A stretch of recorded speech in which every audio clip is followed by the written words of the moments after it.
Sujeite-se a Deus, fique em paz com Ele e a prosperidade virá sobre você. Olá, meu nome é Gabriela, estamos aqui em mais um dia do nosso desafio Be The Legacy, onde nós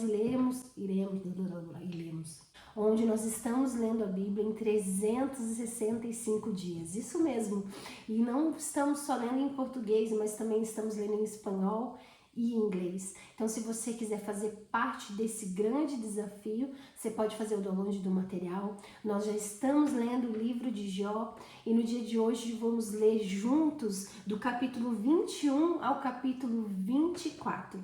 No final da leitura, eu vou falar aqui o que mais me chamou a atenção e nós vamos orar juntos, amém?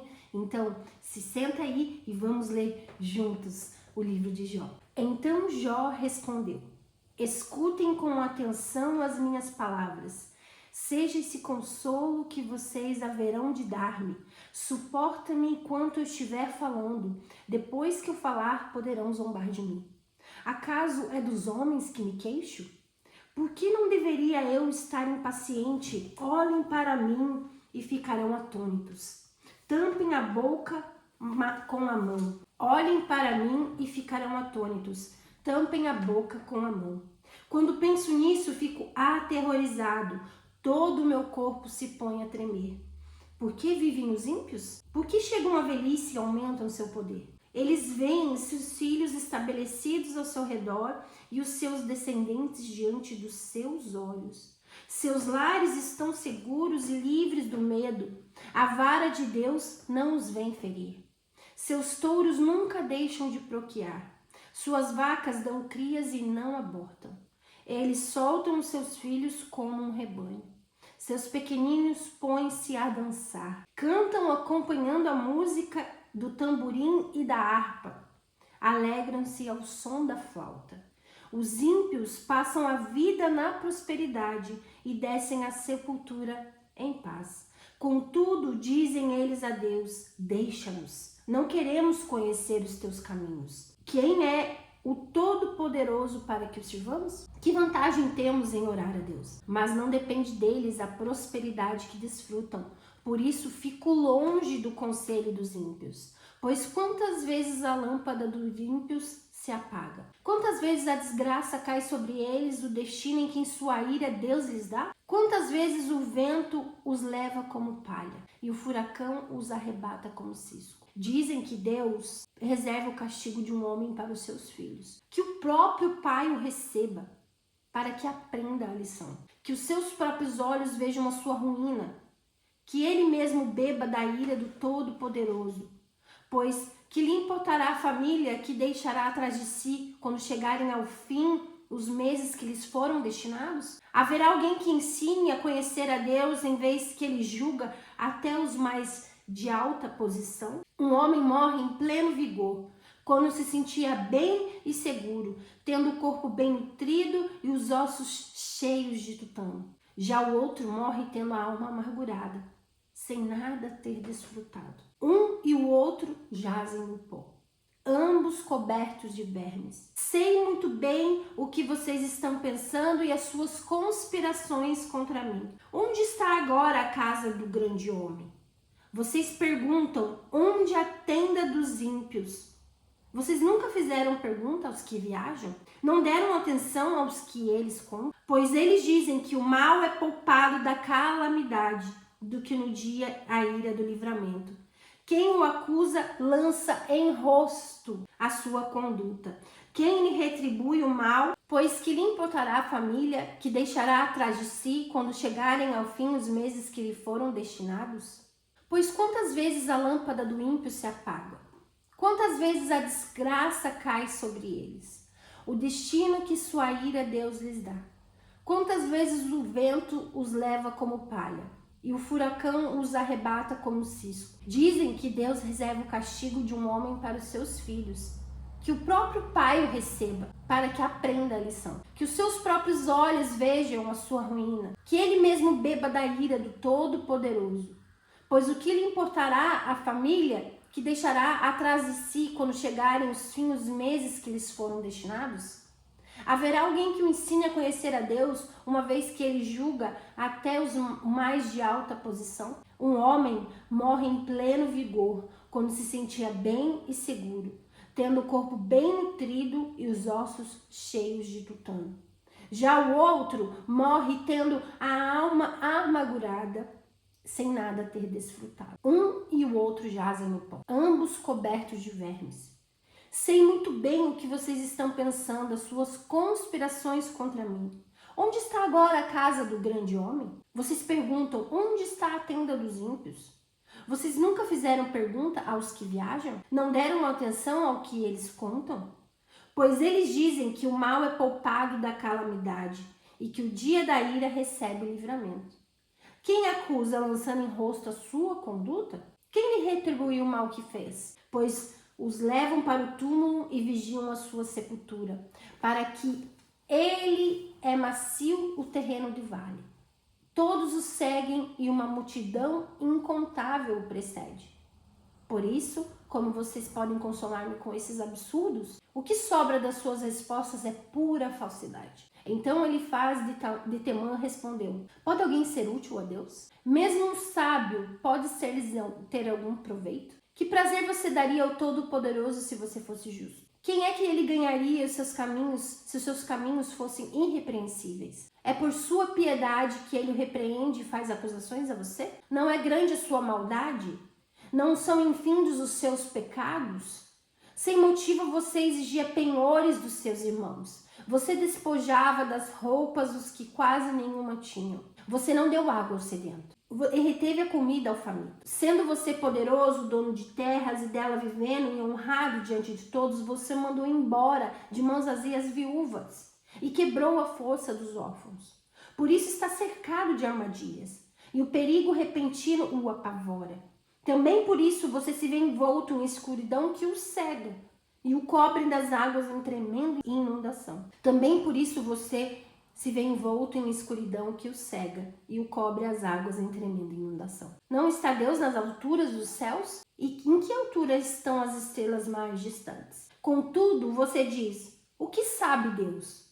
Poderá julgar através de tão grande escuridão? Nuvens espessas o cobrem, e ele não pode ver-nos quando percorre a borboleta dos céus. Você vai continuar no velho caminho que os perversos familharam? Estes foram levados antes da hora. Seus alicerces foram arrastados como uma enchente.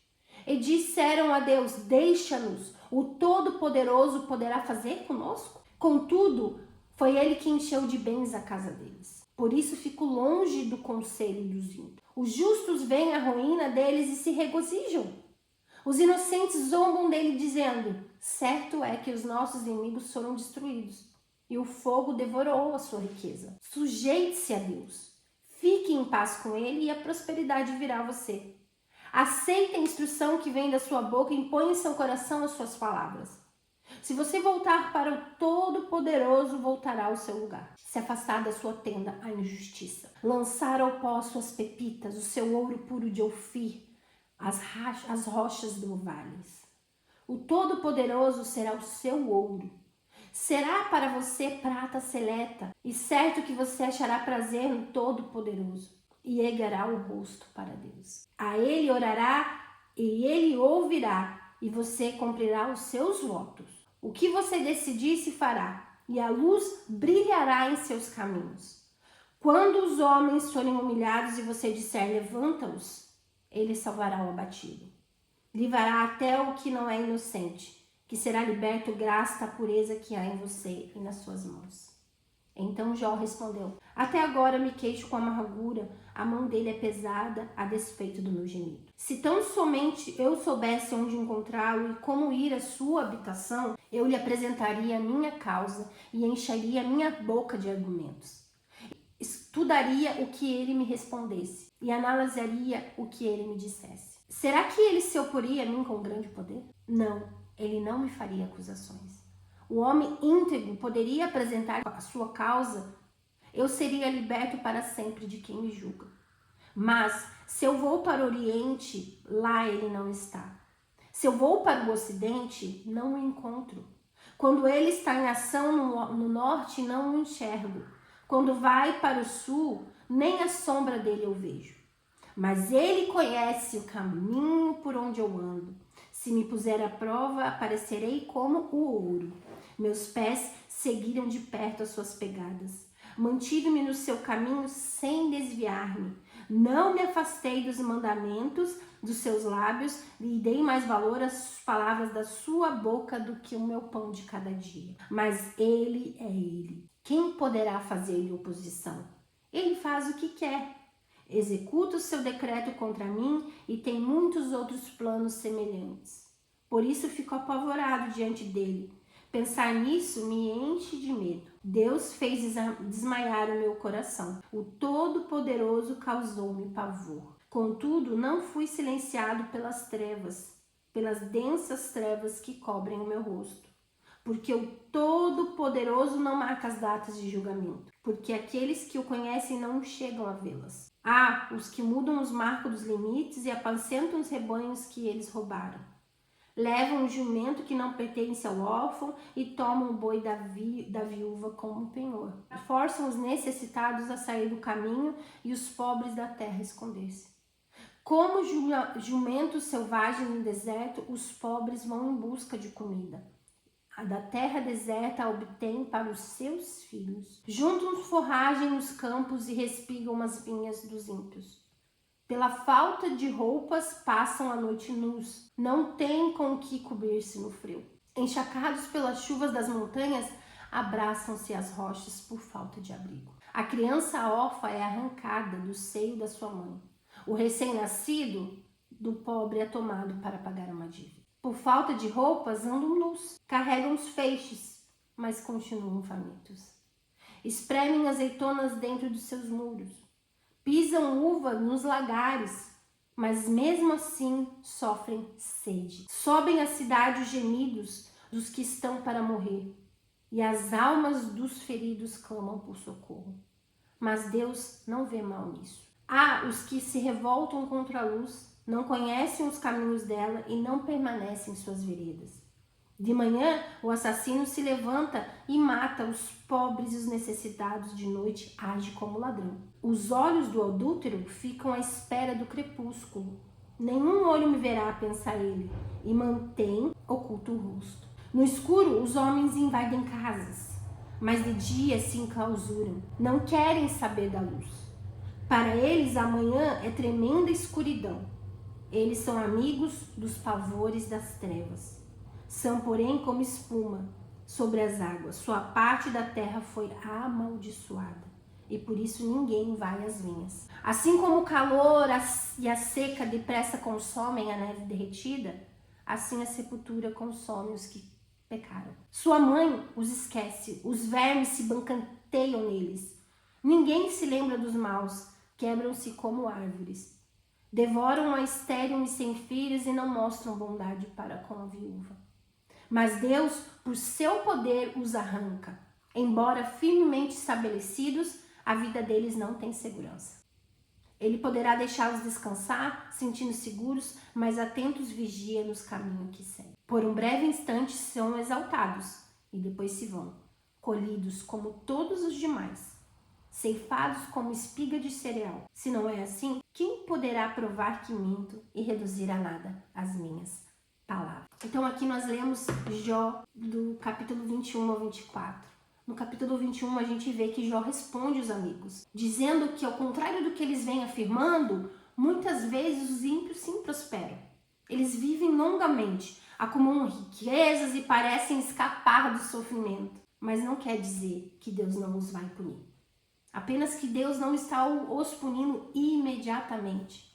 Aí ele responde com uma nova acusação contra Jó. Ele afirma, sem nenhuma prova, que Jó esteve cometido pecados graves, como explorar os pobres, negar ajuda aos necessitados. Ele aconselha Jó que ele deve se arrepender e voltar para Deus, prometendo assim que ele será restaurado.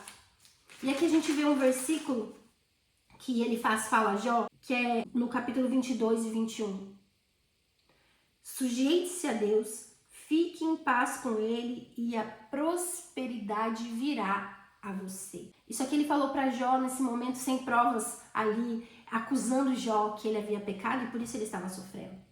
Mas trazendo esse versículo para as nossas vidas, realmente é quando a gente se sujeita, quando nós nos entregamos, quando de fato nos rendemos a Deus, nos rendemos aos pés dele, nós temos paz.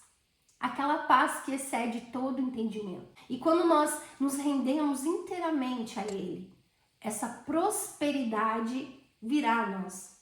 E aqui a gente não fala só de prosperidade financeira, nós falamos de prosperidade na saúde, prosperidade na nossa vida profissional, prosperidade nos nossos relacionamentos, prosperidade na nossa saúde mental. Então, aquele que se sujeita a Deus, sim, ele tem paz. E sim, a prosperidade alcança a casa dele, alcança a vida dele. Mas não quer dizer que em tudo vai ser um mar de rosas. Sim, nós vamos passar por águas, nós vamos passar por turbulências, assim como Jó estava passando. Mas num determinado tempo, o Senhor vai chegar com a provisão, o Senhor vai chegar com a providência para as nossas vidas. Em Jó 23, a gente vê que ele expressa seu profundo desejo de encontrar a Deus e apresentar a sua causa diante dele. Embora ele não consiga perceber a presença de Deus, Jó mantém a confiança que Deus conhece a sua integridade. Jó sabia quem ele era. Ele sabia que ele era um homem íntegro. Ele sabia que tudo que ele fazia, quando ainda aconteceu no início dos capítulos, que ele era um homem íntegro, que ele entregava ali o holocausto pelos parentes, mesmo sem ele ter pecado. Ele era um homem íntegro. Então ele sabia que Deus o conhecia. No capítulo de Jó 23, Jó expressa o seu profundo desejo de encontrar a Deus e apresentar a sua causa diante dele. Embora ele não consiga perceber a presença de Deus, ele mantém a esperança de que Deus conhece ali a sua integridade. Ele mantém a confiança em Deus, porque ele sabe quem ele é.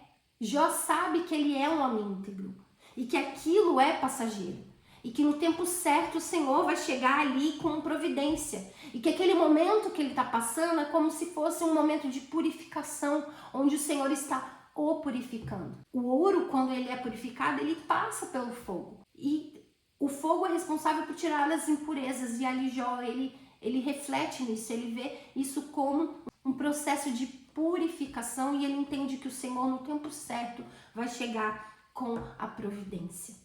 Assim é na minha e na sua vida. No tempo certo, o Senhor vai chegar com providência. Às vezes, em momento que nós estamos passando pelo fogo, pelas águas, ali o Senhor ele está trabalhando o nosso caráter. Ele está trabalhando o nosso caráter para que todas as impurezas, tudo aquilo que não pertence a Ele venha sair de nós, para que nós nos tornemos cada dia mais puros, cada dia mais parecidos com Ele. E o nome dele será glorificado através das nossas vidas. E daí finaliza com Jó 24, onde Jó continua questionando por que Deus permite tanta injustiça no mundo. Ele descreve a opressão dos pobres, a violência e a impunidade dos perversos. Mas mesmo assim, ele continua reconhecendo que Deus julgará no momento certo, porque Deus é fiel. Deus ele é amor, Deus é fiel e Deus é justo. Jó lamenta que esse julgamento nem sempre acontece rapidamente. Isso é como nós, seres humanos, nós temos esse ímpeto de querer que o Senhor julgue no nosso tempo, que o Senhor venha com a providência no nosso tempo, mas Ele é o Kairos. O tempo é dele. E Ele sabe o momento exato de agir, o momento exato de julgar. Então, no capítulo 24, Jó ele continua questionando por que Deus parece permitir tanta injustiça no mundo. Ele descreve a opressão dos pobres, a violência e a impunidade dos perversos. Mas mesmo assim, ele continua reconhecendo que no tempo certo, Deus julgará. Mas Jó, ele lamenta que esse julgamento nem vem sempre rapidamente. E isso também acontece conosco. Nós esperamos que o Senhor julgue aquele que fez mal, aquele que pecou, no tempo nosso, da maneira que nós queremos, e na realidade não. O Senhor tem um tempo para todas as coisas. Ele é o Kairos. Ele é o início, o fim, o alfa e o ômega. Então ele sabe o que vai acontecer lá na frente. Então não cabe a nós querer que o Senhor julgue ou que o Senhor venha providenciar tudo rapidamente. Cabe a nós sermos fiéis e termos esperança em confiar que o Senhor, sim, entrará no momento certo nas nossas vidas, com a providência e com o sustento. Amém? Então, esses capítulos mostram esse conflito entre a experiência de Jó e a visão ali simplista dos amigos dele. Jó observa que a realidade é muito mais complexa. Os ímpios nem sempre são castigados de imediato. Os justos podem até sofrer. E mesmo sem entender os caminhos de Deus, que ele não entende o que está acontecendo com ele. Por isso que ele se questiona tanto. Mas ele continua buscando uma resposta do Senhor. Em nenhum momento ele fala a Deus que ele não merecia receber aquilo, mas ele quer entender e buscar uma resposta do Senhor porque ele está passando por aquilo. Assim somos nós. Que o Senhor ele possa nos dar direcionamento e visão quando passarmos por momentos como esse, para permanecermos fiéis a Ele. Permanecermos no caminho, entendendo que mesmo diante das dificuldades, mesmo diante de todos os problemas, o Senhor está conosco. E no momento certo Ele chega com a provisão. Amém? Vamos orar? Senhor, meu Deus, meu Pai, eu quero aqui te agradecer por mais essa leitura, Pai. Obrigado, Senhor, porque o Senhor tem nos ensinado através da Tua palavra, que é a Sua voz falando conosco. Deus, eu oro em nome de Jesus, que o Senhor possa continuar nos edificando, Senhor, através, Senhor, do dia após dia, Pai, dessa leitura diária. Senhor, que nós possamos ter constância, Pai, de daqui a um ano nós possamos ver, Senhor, os frutos, Senhor, desta leitura. Deus, eu oro em nome de Jesus, Pai, que o Senhor venha, Senhor, dar, Senhor, ousadia, constância, Senhor, para todos aqueles que estão, Senhor, nesse projeto e nesse desafio. É o que eu te peço e já te agradeço em nome de Jesus. Amém. Deus abençoe e até amanhã. E não esqueça, be the legacy.